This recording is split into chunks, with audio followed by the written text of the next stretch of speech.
Hello বন্ধুরা, আপনারা সবাই কেমন আছেন? আশা করি সবাই ভালো আছেন। আমরা এখন ডিম ফাটাবো। দেখুন, অমনোযোগী অবস্থায় ডিম ফাটালে ডিমের কি অবস্থা হয়। নাম্বার 1 পদ্ধতি, আশা করি আপনারা বুঝতেই পেরেছেন। আমার পুরো ঘর মাখায় ফেলছে। যাই হোক, ছেলেকে তারপর একটা ডিম ভেজে দেব।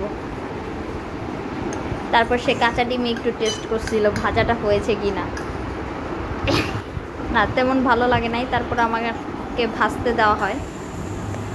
নাম্বার 2 পদ্ধতি, যখনই সুযোগ পায় তখনই ফ্রিজ থেকে ডিম একটা বের করে কিভাবে সে যত্ন সহকারে ফাটায়।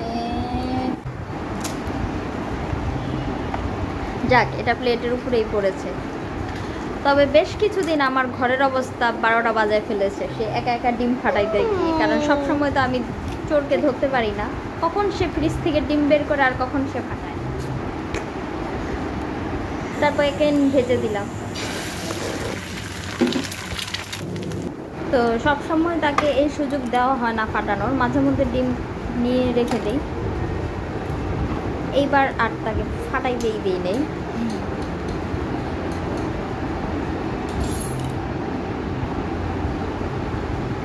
সে খুব যত্ন সহকারে চেষ্টা করার ফলেও সে ডিমটা ফাটাইতে পারে নাই।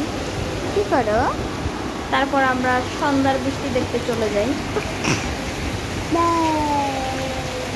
তো প্রতিনিয়তই সে এরকম চেষ্টা করে থাকে। মাঝে মধ্যে সে সফল হয়, মাঝে মধ্যে সে ব্যর্থ হয়। এবং তাকে একবার যদি ভালো করে দেখায় দেওয়া যায়, সে কিন্তু সঠিকভাবে পারে আসলে। তাকে যদি ফ্রিজ খুলতে না দেয় তাহলে সে কান্নাকাটি শুরু করে দেয়। ডিম নিতে ভুলে গিয়েছে। প্রথমে ভুলে গিয়েছিল ফ্রিজ লাগাতে, পরে সে লাগিয়েছে।